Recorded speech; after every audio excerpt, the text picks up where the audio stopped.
Hey everybody, what's going on? Welcome to Tone Talk with Dave Friedman and Mark Uzansky. How are you? Tonight's special guest is an awesome dude. We've got Shawn Tubbs on the show. Shawn, how are you doing? I'm doing good, man. How are you? I'm awesome. I'm doing good. How are you, Dave? I'm good, I think. I'm healthy. Everything's good. Everything's fine. Well, that's good to hear. California, it's not too cold. How can it? You can't complain. You're in California, so. Oh, I can complain. Trust me, I can complain about all sorts of things. That's like my grandpa used to always say things like that. Like, Gramps, how you doing? He's like, well, I didn't wake up this morning with a tag on my toe, so I guess I'm all right. I'm feeling good then. Yeah. Hi, Grandpa. Wow. Yeah. How are you, Gramps? Well, I'm not dead. You're talking to me. Oh, that's hysterical. That's hysterical. So we all saw each other at NAMM, and it was great hanging with you, Shawn, at NAMM. Oh, man. It was good to see you guys, too. It's NAMM shows are always just like, I'm never sure what happened, after they're over. Yeah, or who you talk to. Yeah, yeah. It's just it's like I don't do well in crowds at the end of the day. So NAMM shows are always just kind of a blur. Well, I guess you got to get used to it, huh? Yeah, at this point, yeah. Yeah, it's tough. It's tough. It's just I'm not a like a crowd person either. So it starts getting really hard. Not that I have people coming up to me, like I don't have that problem, but it's more about just so many people all around and just, the noise level and it, like I have to walk outside every once in a while and I'm not a smoker or anything like that. I don't smoke cigarettes, but just to walk outside and get some quiet, like that wash of noise goes away. It's like, okay, I'm good for a little bit. I can go back in now. Yeah. Well, that's the thing. It's like for me, it's like I love being able to see people I haven't seen in years, and the whole hang is cool, but it's really difficult for me to focus on what's in front of me and block out all the stuff around me. So I can be having a conversation with somebody, but this is going on.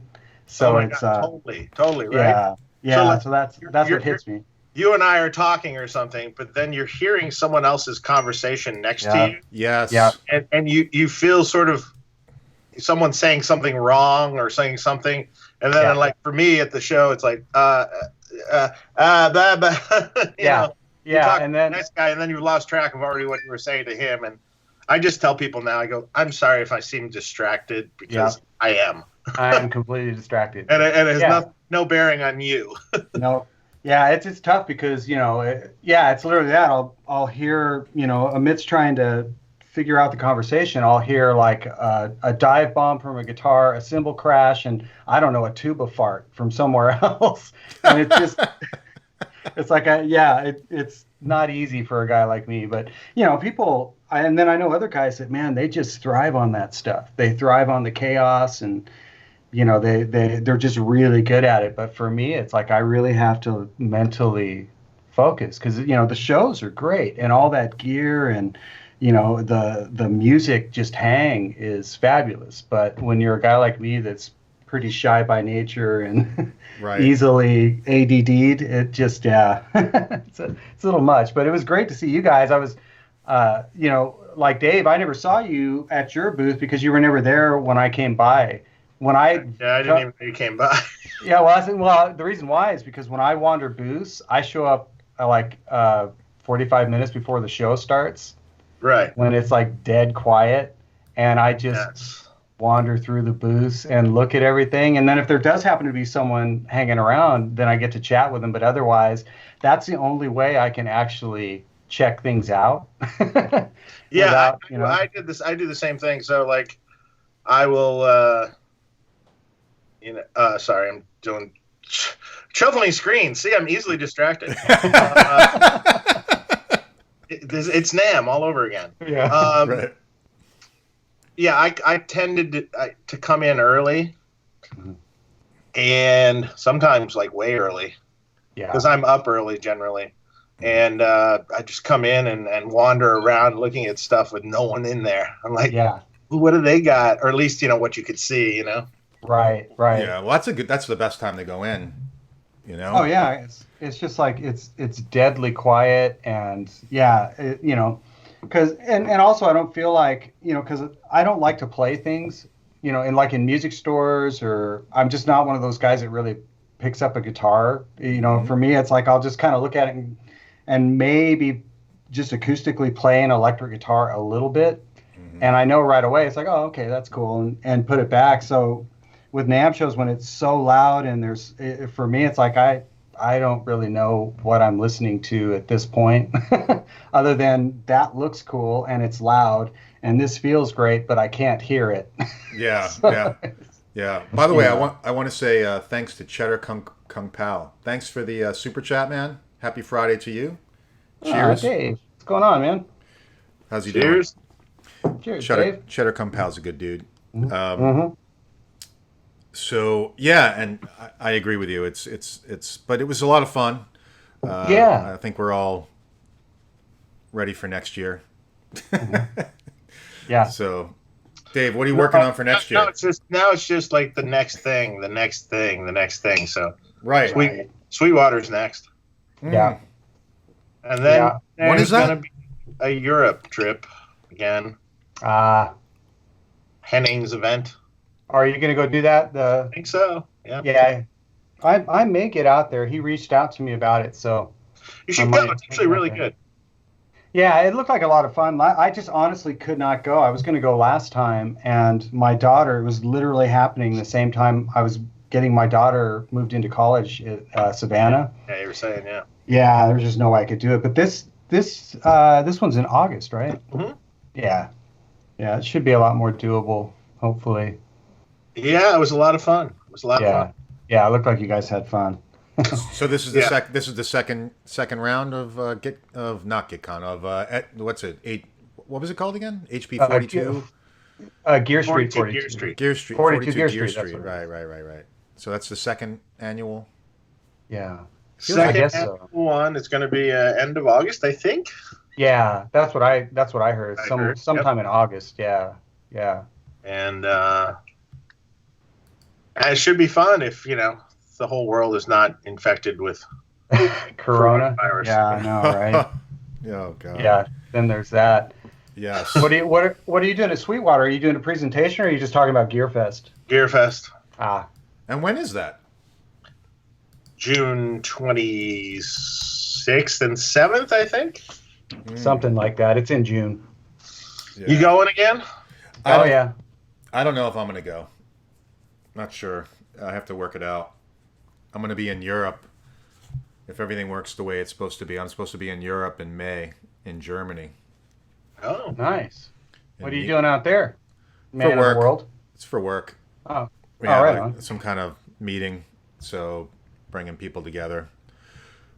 Unfortunately, it's not like any good traveling. Like, we have to find the worst travel accommodations, the cheapest accommodations possible. So I'm not really thrilled about that. But honestly, it's hard, man. Because when I was touring with Carrie, I can remember flying to Singapore, and it was brutal. And yeah, they stick you back there with the goats and the chickens, and when tough. It's 14, 15 hours on an airplane, it'll beat you up. I get it. I totally get it. Yeah. And now you'd have to go wrapped in cellophane with a mask on, and yeah, it's you're taking your life into your own hands. But at least the goats and chickens are service animals now, so there's the upside. Oh man, yeah, it's I got a package the other day from China.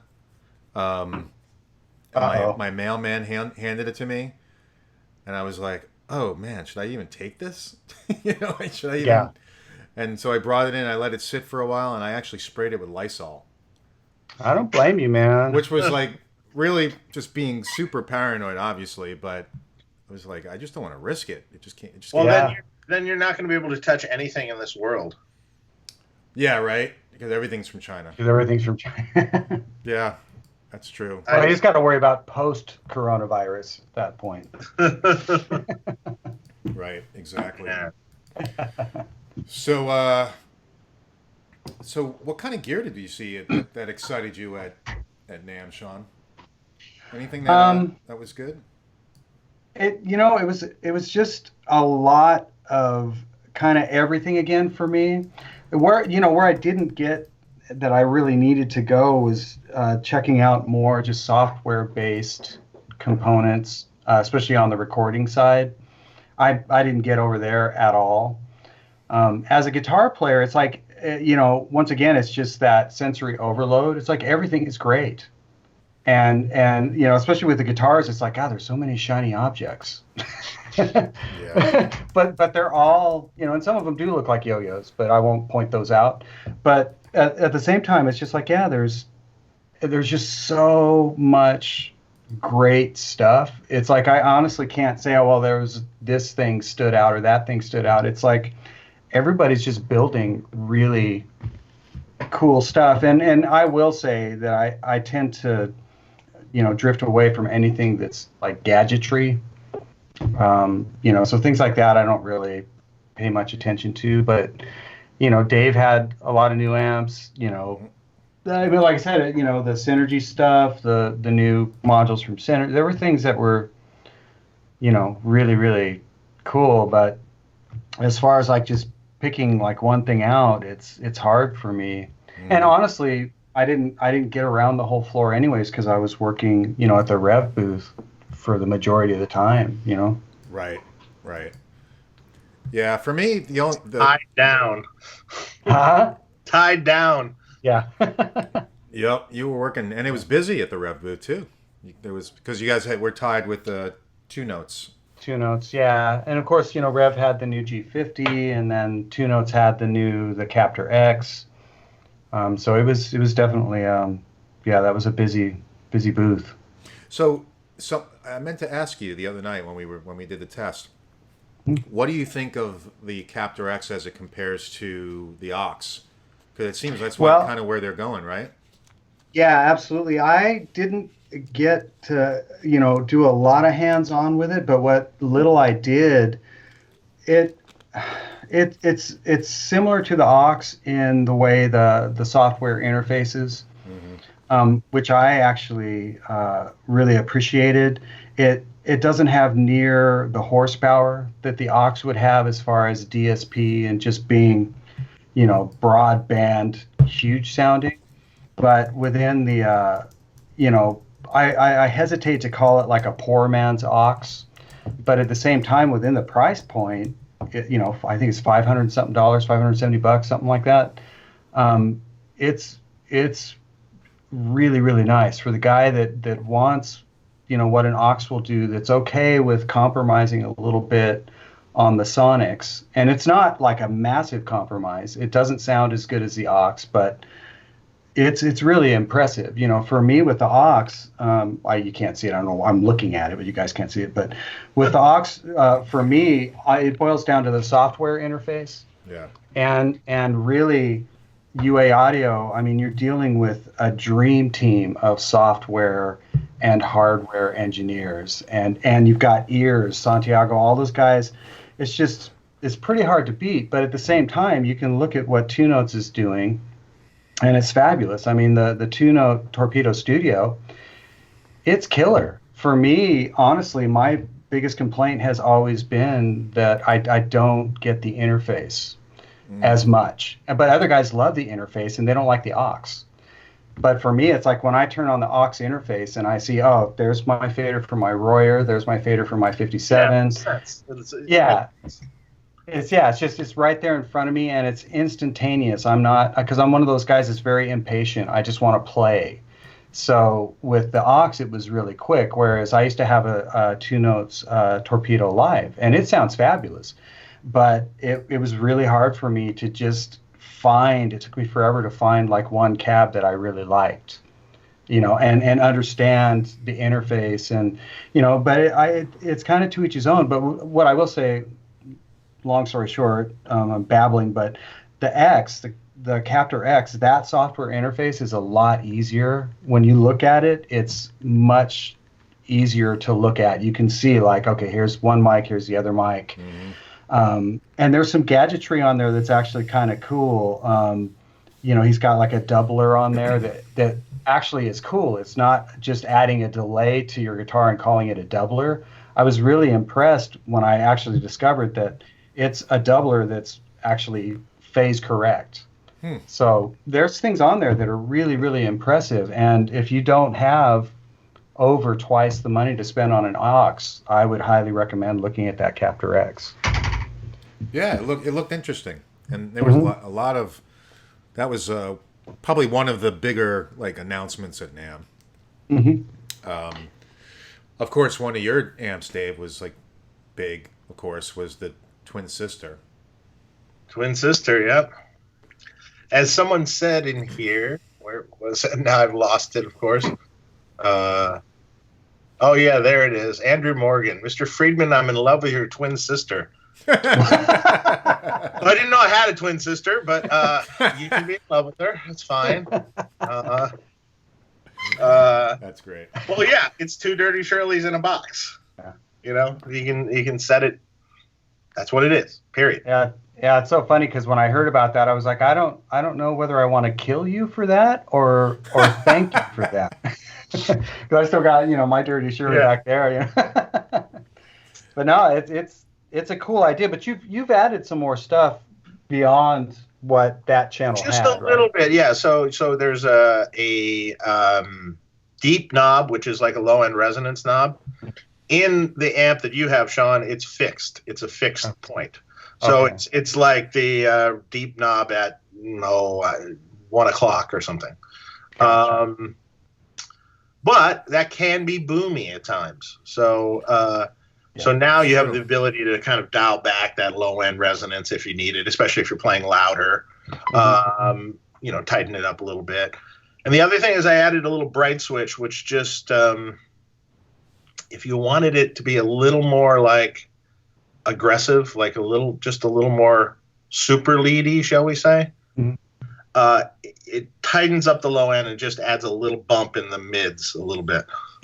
So it just adds a little more sizzle on it, so to speak. Yeah. Depending on what you're going for, but in the normal settings, it's the Shirley. Nice. Now, are those mods you could do on? I can do the two things. Yeah, I can do the deep and the bright switch on the single channel amp. Yeah, sure. Right on. Yeah. Well, that's cool. Yeah, it was very cool. We actually have a good question from G-Man Music. Thanks for the question. He says, is the Synergy, and I wonder this as well, is the Synergy Dirty Shirley module basically a twin sister with its two channels? No, I mean... They both have bright switches. So, different kind of bright switch. The bright switch on the Synergy module is across the volume pot, so it's a different... I'm doing it in a different spot.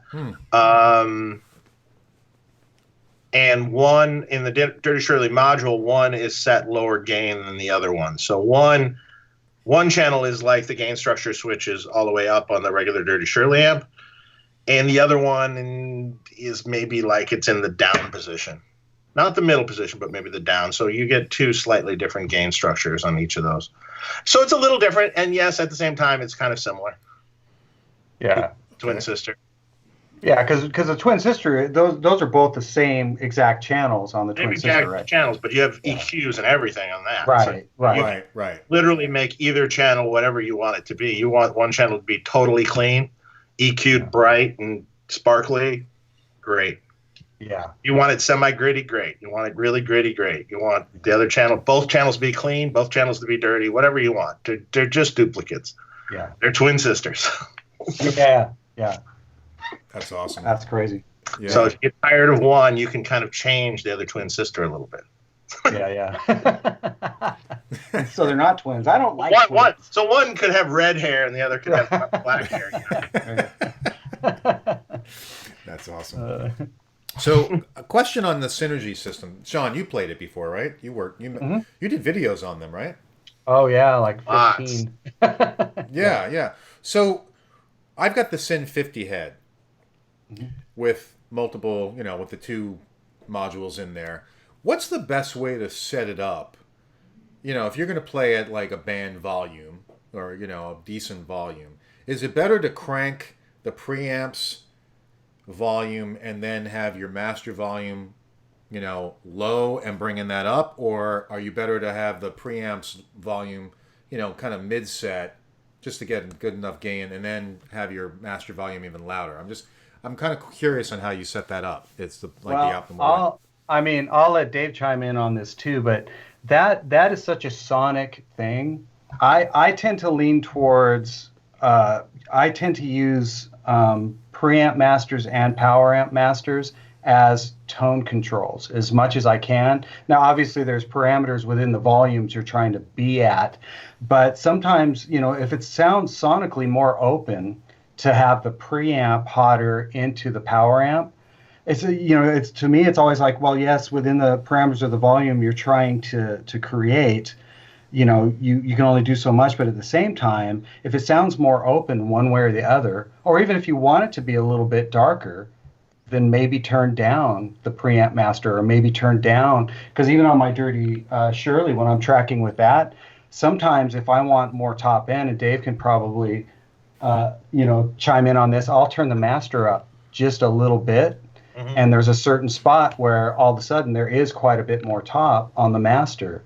So I don't know that there's like a set rule. Maybe there is, Dave can chime in, but I find that I like to keep channel volumes, the outputs, pretty darn hot, and then master levels until it gets too loud. And then I'll start negotiating the two to, when I have to deal with the volume levels. But it's not a set like rule for me. It's always what's it sound like, Well, the funny thing, it's more of what it sounds like. Neither way is wrong per se.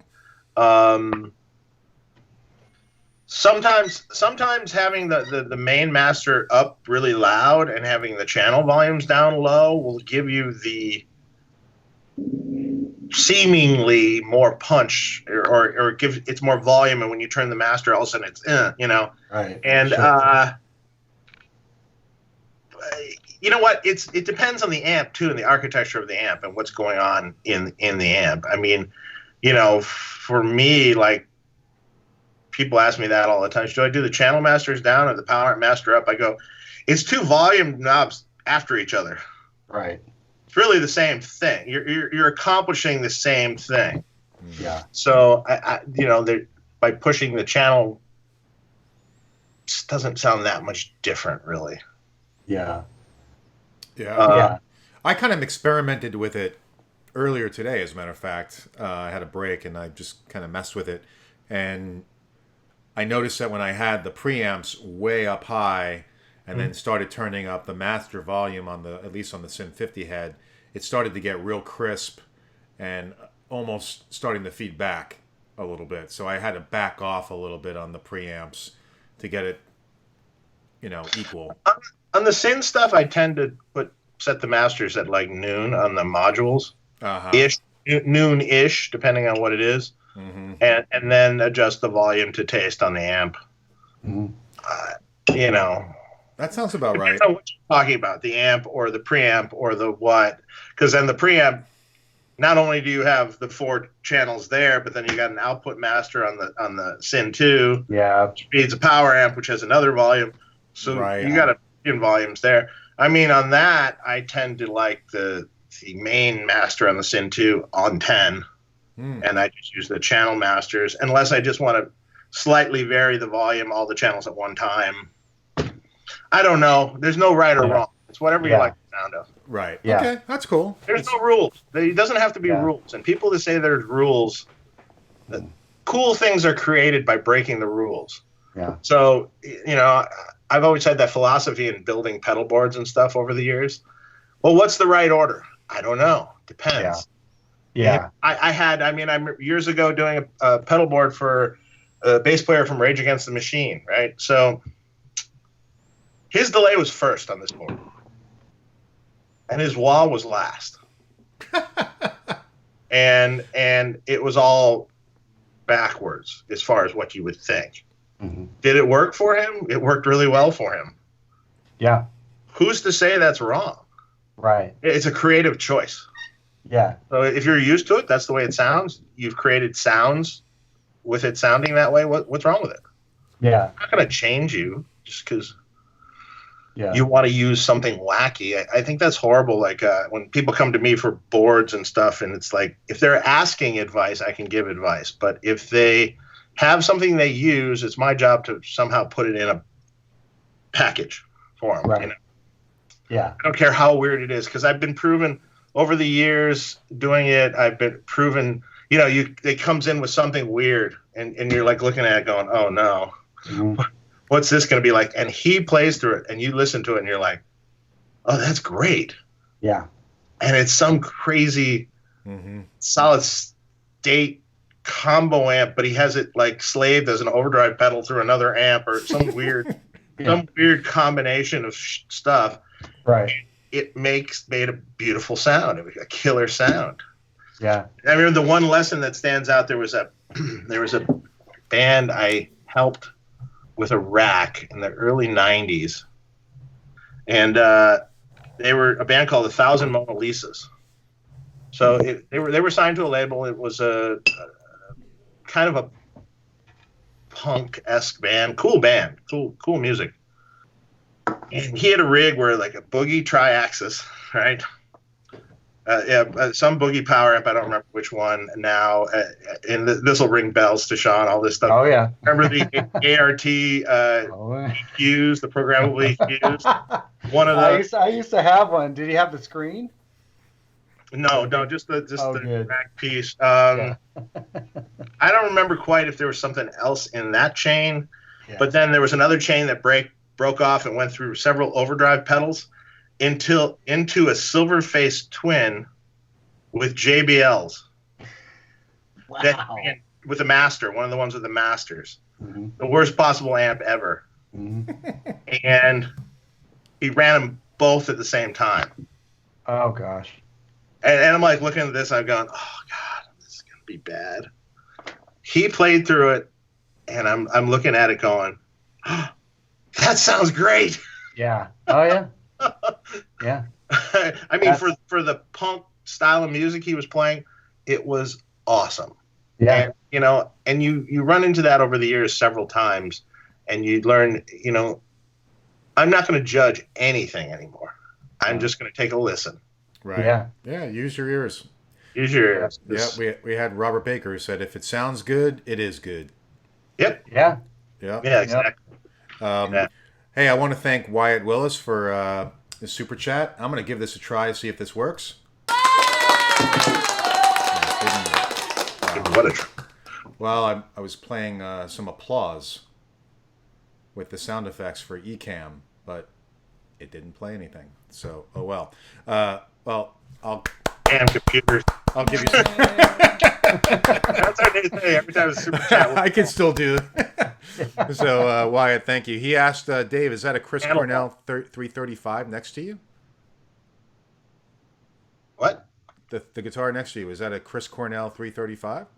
No, it's a Yamaha 335 that right now nothing's on it right now, but it's a cheap Yamaha 335 that's actually quite a good guitar.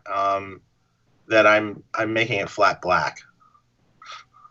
Oh, nice. I've sanded the black on it because it was some of it was a little weird, and it looks really good. It almost looks like a charcoaled out, blacked out thing. So it was a cheap guitar. I didn't care what I did to it. Right. Hey, as long as it works. Yeah. So, good guitar though. That's cool. Mm-hmm. Well, thanks for the super chat. So I've got a topic that came up recently. Thought we can talk about it. Uh-oh. What do you guys think about the recent cease and desist letters that have been sent out by Gibson to Kiesel and Sully and some other folks? I'm curious what your thoughts are. I'm waiting for ours. I know, right? I don't know. I think in the I don't know about the other ones, but in the Kiesel thing, I think that's kind of ridiculous because first and foremost, it was for their V, which was out and around before Gibson ever had the patent, Right. So or mid and mid it looks 80s. nothing like the Gibson V. Yeah. No. I mean, Yeah. one side is shorter than the other. It's not even symmetrical. I mean, it's angular. It's stupid. Yeah. Obviously, someone's sending these things out, and they don't obviously even look at this stuff. I don't think it's like, oh yeah, it's a V. Okay, send it out. Right.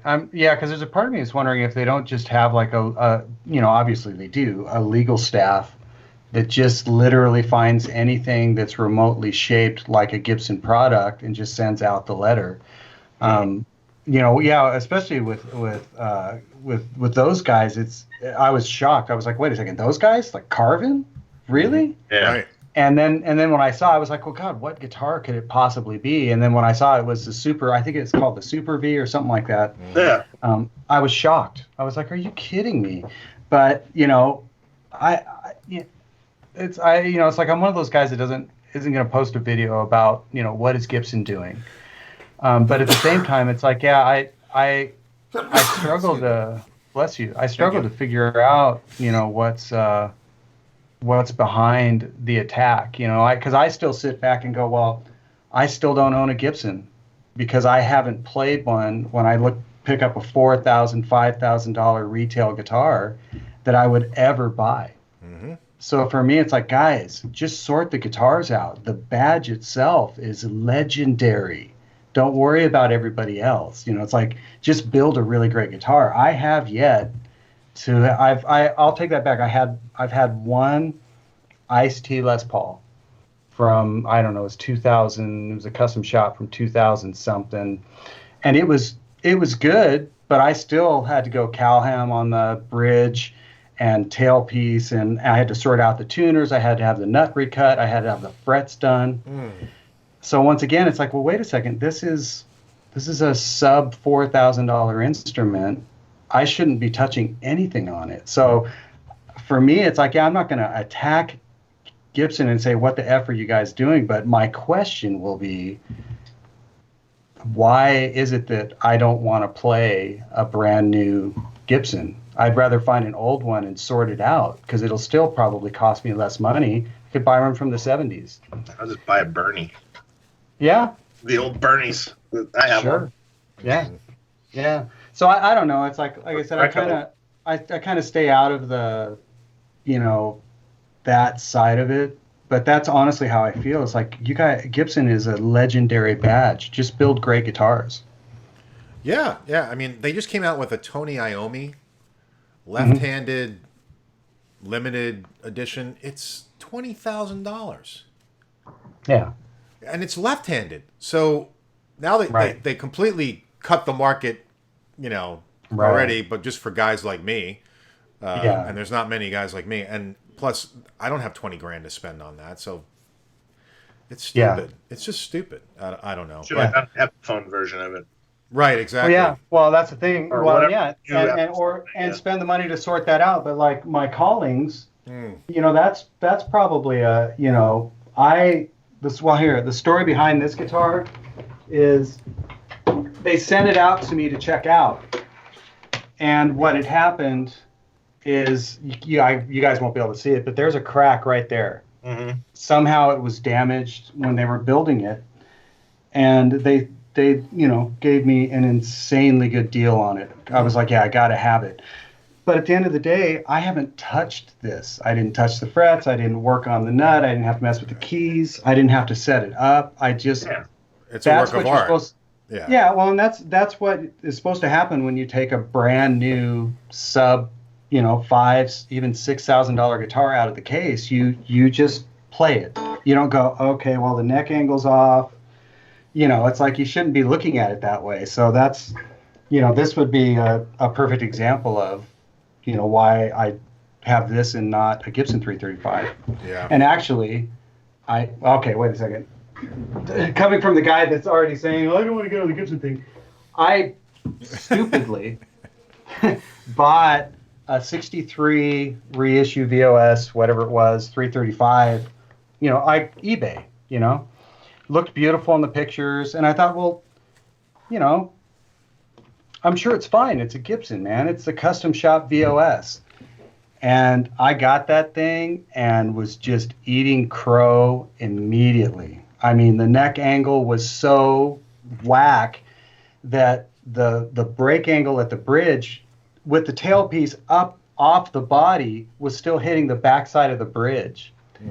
I mean, it was like shockingly bad. And from that point on, I was like, okay, this guitar new. And I think I still paid $2,800 for it. But I was like, this guitar new is, once again, really, really expensive, and it's got this kind of problem. So, that's a perfect example of how did this thing even get out of the shop? With a neck angle tilted back that far. Yeah. Wow. Yeah, it's too bad. Just like what we copied from '63. Yeah, fucked it up in '63 too. Well, maybe, man. Maybe that's the whole point. Yeah. I don't know, but yeah, just things like that. I mean, like this Eastman that I have, it's basically a 330 copy. It's spot on. There's like zero issues, none whatsoever. Yeah, it's just an Eastman, and it's. Where I think Gibson's doing great though is their acoustics are awesome. You know what? I can't remember. I saw a video of somebody mentioning that they had picked up some Gibson acoustics and were really happy. Like, actually, I shouldn't say they were shocked, but they were pleasantly surprised because the acoustic guitars have been not so much for a long time. To give Gibson credit, I think they're just starting now to fix their issues. Yes. And some of the new guitars and stuff it's like, oh, okay, this is pretty good. This is better. Yeah. Well, they're improving the Epiphone line, which I saw, which kind of, making them even look more like Les Pauls and more like, other models, SGs. Rob Baker, he's got, I can't remember, I think it's an artist model Epiphone, but he had done a video of his, and I was really impressed with it. I was like, man, that thing sounds killer. It looks great. I don't know if he had to do any work on it, but it was like a black, just dog ear, P90 in the back, Les Paul style guitar, but it was an Epiphone. Right. And I was like, man, that seems legit.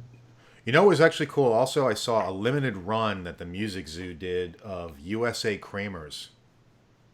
With like the banana headstocks, like sure. Not these weren't these. It was a limited run, but they were built in the USA factory, and yeah, and that was pretty cool. I was like, oh, that of course, no lefties, but still, it was nice to see that at least they're making some USA Kramers. I was like, that's pretty cool. Mm-hmm. Yeah, I remember. I think the only Kramer I had was a Pacer, the black. I got one still. Do you really? Actually, no, I don't have one still. I rebought one. Oh, nice. Oh, nice. Because it's a fun story. I was in Las Vegas. I won $1,000 on a slot machine, and I went upstairs and was on eBay. And look at this Pacer. It's okay. It's got a little rough, like some different. The saddles on the floor. There were a couple that were chrome, and the rest were black. And I'm like, but okay, so what? Yeah. But it had in the maple neck Pacer, the original early '80s, the good maple neck ones. They were originally made by ESP. So it was like $575. So I bought it. Nice. Yeah, it's a good deal. Heck yeah, and now it's worth about $1,200. Mm-hmm. So, but it needs a refret. But it's a maple body. Oh, really? So it's gonna be heavy. It's really. It's a little heavy, but it's spanky. It's a good sound guitar. It's a good sound guitar. It's all jet black, so it's just everything's black, but the maple neck, and so it's kind of cool. It's kind of classic looking. Nice. It was fun. Those are totally fun guitars. Actually, I went over to the Ibanez booth, and the problem with Ibanez is I can't understand all these model numbers. Oh, I know. The RG6974-12-R model. Yeah. Oh, did you get the R or the L model of the R967-4?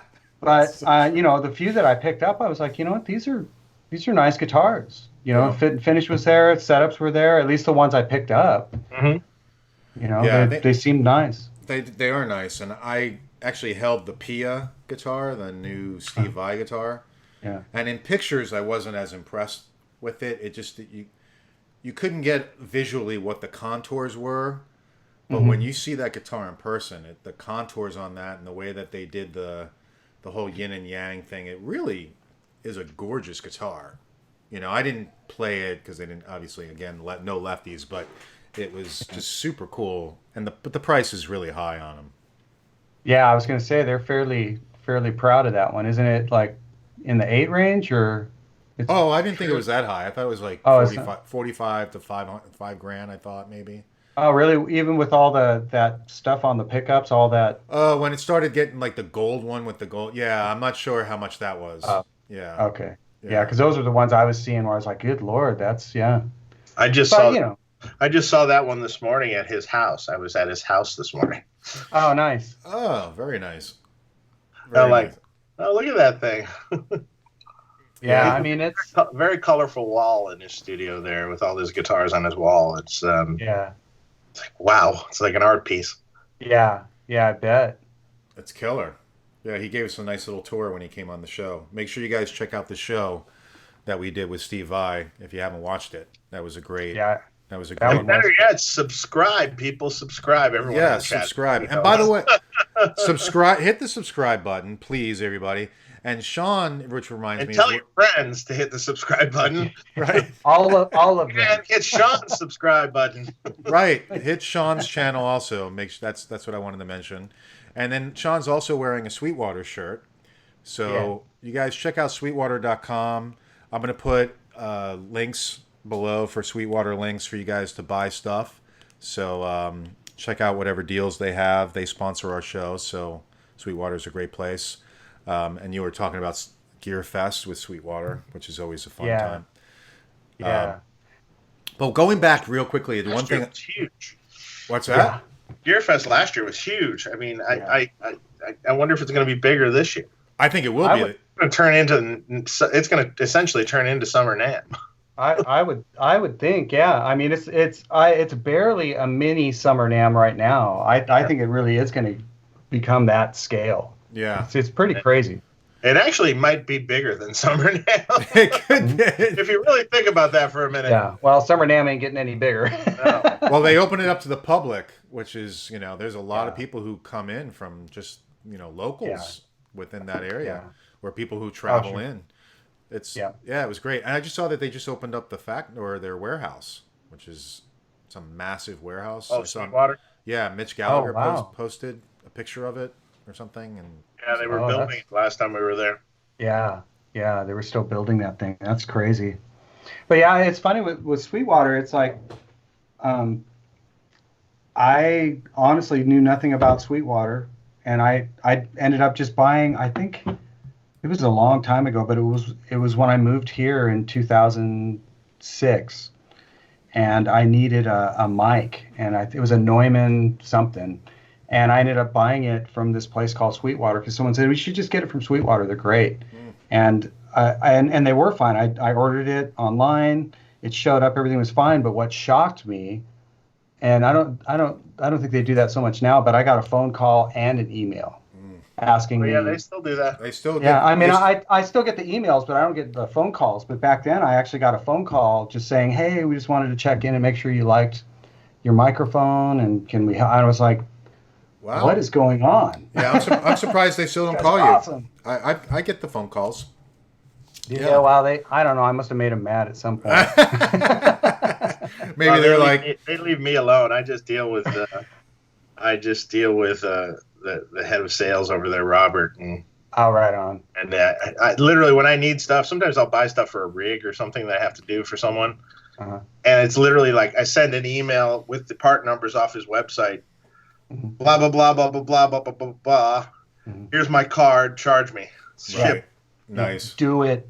Like Do literally 15 minutes Do later, it. I see the ship notification. Right. Yeah, I think my sales guy is Chris Leonard. Yeah, he's super cool. But yeah, I've been a Sweetwater fanboy really ever since. If I buy anything new, it's a no-brainer. Just get it from them, and it's sorted. It's easy. The price is what it's supposed to be, and that's where I got my ox. Hey, Rhett Shull is in the chat. Yeah, I saw that. Hey, Rhett. What's up, Rhett? And Robert Baker. He says he thinks he's going to Gearfest this year. Well, I'll see you there. Wow. Oh, nice. That's cool. Yeah, I'm going to see if I can make it. It was a lot of fun, and the steak place that we went to was really good. Yeah, I got in a lot of trouble for that one. Oh, really? We can still go, but I'm probably not going to be able to expense anymore like that. That's all right. Well, I'll pay. No worries. It was good, though. It was good, but yeah. What's this $1,000 meal? Hey, it was worth it. You can't do this anymore. Okay. All right. Wait, what steak joint was this? There's a place there called Baker's, isn't it? Baker's? Yeah, I think Bakerfield or Baker's, something like that. Baker Street. Baker Street. That's what, Baker Street. Okay. It's a nice, like, fine whiskey. Oh, nice. Nice little steakhouse, kind of fine whiskey. Yeah. Slightly upscale place. Nice. Right on. We figured out that if you're a vegetarian and you're going there, you're in deep shit because there's not really it's meat. Just the mushrooms. You can get the mushrooms. Maybe asparagus. Anywhere in Indiana. Yeah, that's true. It's not like you have the steakhouse, or you could go to the steakhouse, or you could go to the barbecue place, or you could go to the other steakhouse. Yeah, and or you could just get a burger. Yes, exactly. And that's pretty much it. Yeah. There's not a lot of other food options. Yeah. It's true. It's true. Yeah. Which I'm okay because we know all the good places now. So we know the good barbecue. We know the good. Right. Surprisingly, there's a good barbecue place in Fort Wayne, Indiana. I would imagine so. Yeah.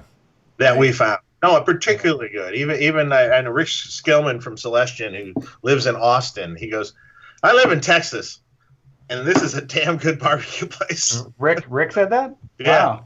Yeah. So, it must be solid. Yeah. Yeah, he keeps going back every year now after I introduced him to it. Mm-hmm. Nice. Yeah, solid. Now I wish they just had like some sort of beer or something there. That was like no liquor. Oh, really? Nah. Because you want a beer with your barbecue. I mean. Yeah. Right. That's true. Yeah. Yeah. Oh, you know what? By the way, you know why that meal was expensive? Probably bring your own in. Yeah. Because we all got like lobster with our steaks. No. It was that upscale scotch that Morgan was getting. Yeah, maybe. Yeah. No, I think it also had to do with the lobster tails that came along with the 20-ounce ribeye. That certainly added to the bill. Yeah, but let's just toss another $40 on top. I was going to say that's a good way to live your life, but that's expensive. Yeah, it gets expensive. Yeah, you don't get it that often. It's once in a while. Yeah. There's a place in your town that I love called the Oak. The Oak Steakhouse. Ooh. I've never been there. It's unbelievable. Wow. Right next to the convention center thing there, whatever that music hall is. It's attached to one of the hotels. Oh, wow. Yeah, I've never been there. Dave, are you going back to Summer NAMM at all or no? Not on the side of the convention center where the where do we stay? Yeah, I'm trying to think of there's Des Moines Bruin and then Broadway. So was it on like 6th or something or? Well, there's a street on either side of the convention center, and right. It runs a long way. And sure. If we're looking at the front of the convention center, yeah, so that's Des Moines. It's the right-hand street.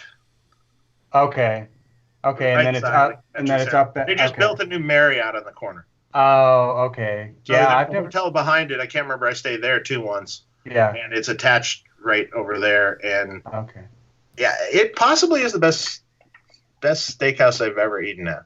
Wow. Yeah. Wow. That's a bold statement. I was going to say that's Market price, dry aged ribeye. Wow. Wow. Die for. Nice. I've eaten there 3 times now. Mm-hmm. So have you guys seen these? Paid dearly each time. I bet. These advertised steak, like dry aged bags that you can put your like steak into, and then put it in your refrigerator, and you leave it in there for like 30 days, and then you have like a dry aged steak. No. Oh, okay. I think to really do that right, you have to have a temperature controlled, climate controlled. Hanging it with like I don't even know how they do it exactly. And then I think you have to involved too. And you have to cut all that stuff off. Mm-hmm. It has to all be trimmed off. That sounds like trouble. Yeah, I wasn't sure. I swear I get like these Facebook ads. You can poison yourself real quick if you don't do it right. Yeah. Okay. All right. Well, we'll skip over that topic. Cheddar Kung Pao said he thought the Pias were about 5,000. Somebody said 3,500 for the plane. Well, I shouldn't say somebody. It was Aaron Cram who said that 3,500, I think, for the plane. So yeah, they're pretty pricey. Yeah, but that honestly, when you think about like the cut above that has all the crazy work on the pickup covers and all that. Mm-hmm. I mean, that makes sense for that amount of just ornate work. $5,000 actually is pretty reasonable if that's where it's sitting. I would have thought it would have been taller, closer to $8,000-10,000. So. Wow. Okay. Interesting. And the only other point I wanted to mention that on the whole Kiesel thing in Gibson was I felt really bad for. I saw Sully, with his guitars, and they went after him. He went live on Facebook and was talking about it, and I just felt bad that somebody like his size, that now he has to lawyer up. He's got to go through all this with them, and his guitar looks nothing like a Flying V either. It's a bunch of bullshit, but they're going after him, and now I think Kiesel and Carvin could weather the storm there, but guys like Sully, I feel bad for him, on that. That's going to be tough, because it costs a bloody fortune to hire lawyers to deal with that. Whereas once again, Gibson has the finances to pay for the legal team behind all of these cease and desist orders. But all these little guys, when they got to pay for a lawyer or a team of lawyers to deal with that, I bet. I mean, that would be frightening. That's a drag. Yeah. I mean, yeah. So, Sully, Dave, right? Because he's done. Yeah, he's done with stuff with Grover and stuff. So yeah, it's a shame. So yeah, we've got a bunch of people in the chat. I should probably go in and say hi to folks. You just did. Okay, hi folks. Hi folks. We got Keith. They are watching. That's true. That's true. I'm on my second IPA and I'm actually feeling it. So here, I want to make mention of this. Dave has said multiple times that I don't drink on the show. I need to loosen up. Tonight might be the night. Oh, boy. It might be the night. So I'm actually going to step away. I'm going to go grab another IPA. Nice. And, I wish I had one right now, actually. And if you guys just carry on, I'll be right back. Okay? But and meanwhile, I'll sip my wine. Right. Imperial Stout. Imperial Stout. I'm so curious what that tastes like. Because chocolatey. Is it chocolatey? Yeah, honestly, it is a little bit chocolatey, but this one actually has like kind of a molasses thing to it. It's really, really complex. It's not a typical like stout or a bitter or even a milk stout. It's way more complex tasting than that. Imperials are awesome. You ever have the English brand beer, Samuel Smith's? Sure. Yeah, oatmeal stout. Yeah, oatmeal stout. Oh, wow. Fantastic beer. Or even the Tatty Porter. Yeah, Tatty Porter's great. Well, the interesting thing was when I was in England, right? So everywhere in England, the pubs sort of have their own brand of beer, generally speaking, and it's their own brand and stuff. So I was taken on Denmark Street to this pub that was down the street from we have a repair guy that does all our work in Europe, and we're hanging out with him on Denmark Street. He's on Denmark Street, and he takes us to this pub down the street for a pint, and well, it's the Samuel Smith's pub. It's nice. Like right from the tap. Oh, nice. Yeah. And I'm like, I know this beer. He goes, how do you know this beer? Yeah. Because they import it to the U.S. in bottles. Yeah. Oh, yeah. And they have for a million years. I remember this years ago when I had that. And but it was nice to have it right off the tap. Ooh, oh yeah, I bet it was great. Chocolatey, you know.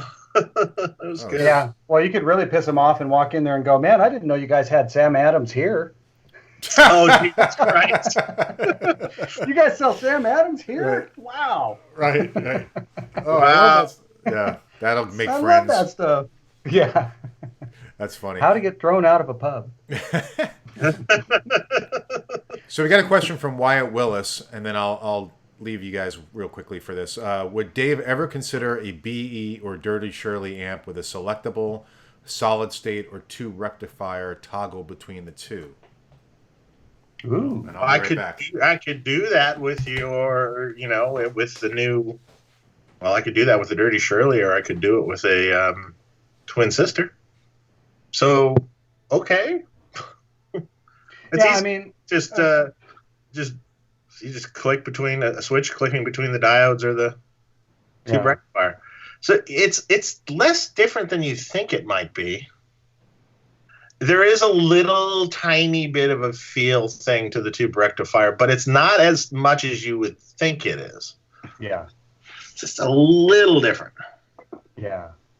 Yeah, I always just felt like a solid state rectifier felt maybe just a little bit tighter, or I shouldn't even say that. Like there's almost like it's just quicker.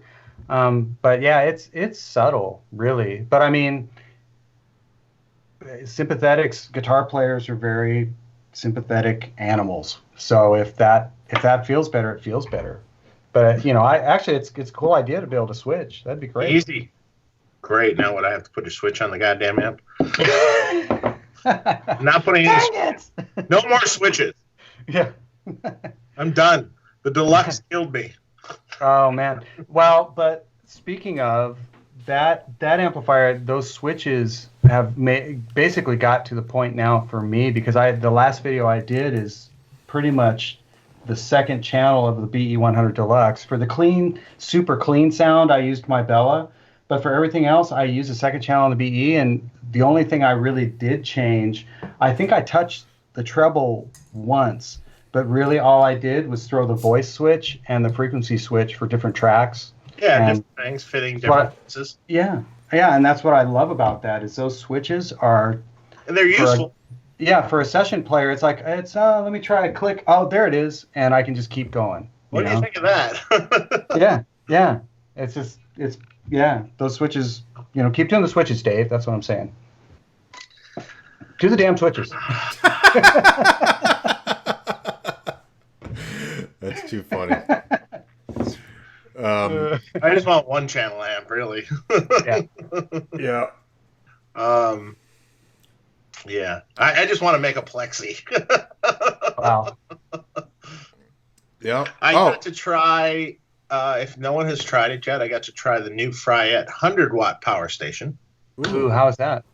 Oh, man. I texted Stevie and cursed him out via text. How dare you make a better product than their first one? Yeah. Wow. How dare you improve it? So I did a rig. Toshi Inagi, who plays on Jimmy Kimmel. She's great. Yeah. Toshi, great guitar player. He's doing this fun project called Brown M&Ms. So it's a Van Halen tribute band, basically. Nice. But it's it's Eric Toshi, Eric Dover singing, Joe Travers on drums, and Shawn McNabb on bass. Nice. It's a great band. Yeah. And they sound amazing. So I got to build this whole little board based around an old Plexi he has that I totally did the Eddie trip on, Variac, the whole 9 yards, authentic, like super authentic. Like he even delved as close to the tone as you could possibly get. So you have this pedal board with the phaser and the Boss GE10 EQ and, you know, the flanger and, you know, all the typical things. He's got a chorus on there for when he has to do like Pretty Woman or something. Pretty Woman or something, you know, and one of those MXR Echoplex pedals, Nice. you know, into the G10 graphic EQ, into this Plexi, into the power station. Which, you know, it's totally dimed into the power station. Yeah. And then in the loop of the power station, he has a timeline and a Digitech Polara reverb on plate reverb, which is a great reverb. Yeah. At first, he brought me a Hall of Fame, and I texted him after listening to it, and I'm like, could you please just take this pedal and run it over with your car a few times? Because this is the worst reverb ever. That's awesome. It was not good. It's just not, I mean, for the plate that he wanted to do. Right. Yeah. The decays on those reverbs are really weird. It just doesn't have any sparkle or doesn't have any, like, I'm like, I know the one you want. It's simple. I can buy you one. It's $100. They don't even make it now anymore. Maybe they do, but I got it. You set it on the plate reverb. You can crank it up. It sounds like that. Yeah. Nice. But the 100-watt power station, I'm playing his Marshall through it, and I'm looking at it, and I'm looking at this pedal board, and I'm like, man, this is cool. Yeah, I bet. So as I start texting Stevie, and I'm like going, God damn it.